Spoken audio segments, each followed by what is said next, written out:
Thought for the day. Make peace with your broken pieces.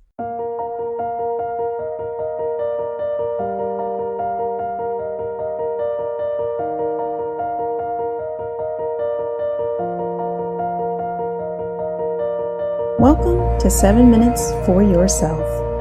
I'm Christina Aina, and I'm so glad you've joined me for what I believe will be 7 of the most enriching minutes of your day. Let's take this time to reconnect with ourselves and improve our well-being.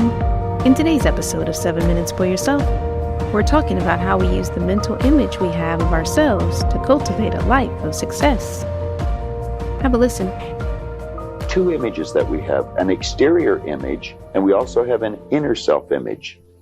Thoughts are everywhere, and we pull thoughts into our mind and we build pictures or images in our mind. Okay. What we want to understand is that's a non-physical side of ourselves that's doing that. If I can build an image of something in my mind, I'm quite capable of building a physical replica of it in my world. So if I build an image of me as a happy, relaxed person, I can live like that.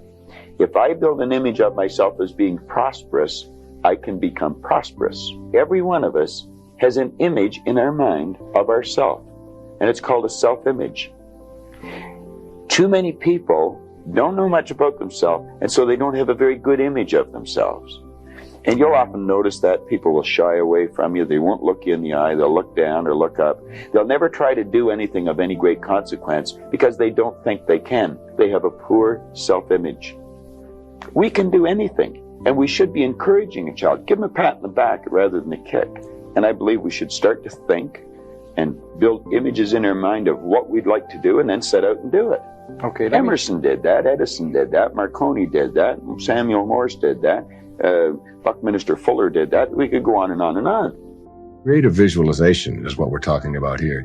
The imagery or the image that you have of anything in your life is really like mental behavior. It's like going out and practicing. If you go out and practice with a basketball, shooting free throws over and over again, that's physical practice. Imagery is mental practice. It's mental behavior. When you have an image that you can succeed at something, when you have an image that you can do it rather than that you can't do it, when you get into your car and you have an image that you're going to find a parking place rather than that there'll be no place to park, so you're not looking for no place to park, you will start acting on the image that you have, very much like you will start acting on the practice that you have when you're shooting baskets or when you're hitting a forehand or working on your suit. There's many parts to image. The image that others see you as, the image you have with other people.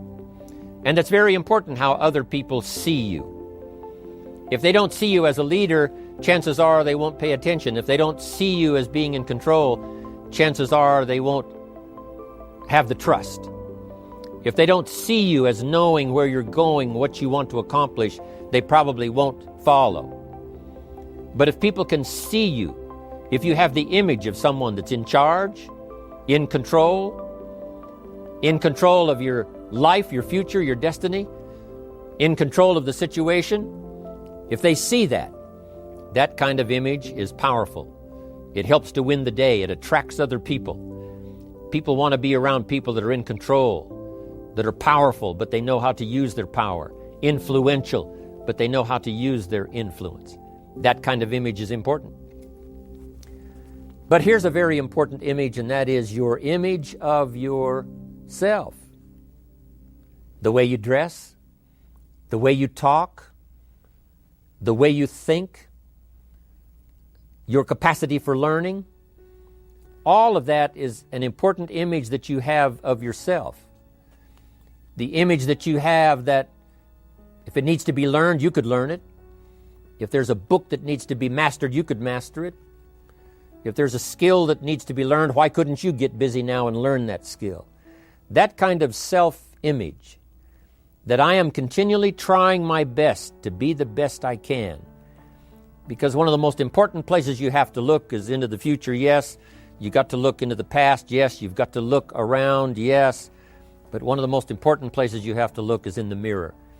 You know, how I appear to other people, that's important. But how I appear to myself is the ultimate importance. That kind of image, to where you'll develop the self-confidence, you'll develop the reliance. By putting my attention on something, it wasn't some deliberate thing that I was doing, when I was 11 or 12 years old that was designating that I was going to be a person who was going to be appearing on talk shows 30 years from now. It was just an awareness a willingness to contemplate myself in that kind of a place. And I think the power of contemplation is the thing that most people haven't harnessed yet. And when you harness it in your life, there's absolutely no limit to what you can attract into your life. If you absolutely stay focused on what it is that you know you're going to manifest and attract, you're not going to do it in your time. Jackson Browne sings a song that says, "And creation reveals its secrets by and by." I mean, you can't push the river. It's all done in divine time, but it will show. It will show. It will manifest. It will attract itself. And I'm never surprised any longer about anything that I put my thoughts on, that I can attract it into my life. I just absolutely know that law of attraction and that it absolutely works. That concludes today's episode of 7 Minutes for Yourself. Please take a moment to rate and review the show on Apple Podcasts. Today and every day with your kiddo is a gift. Enjoy it. Thanks for tuning in.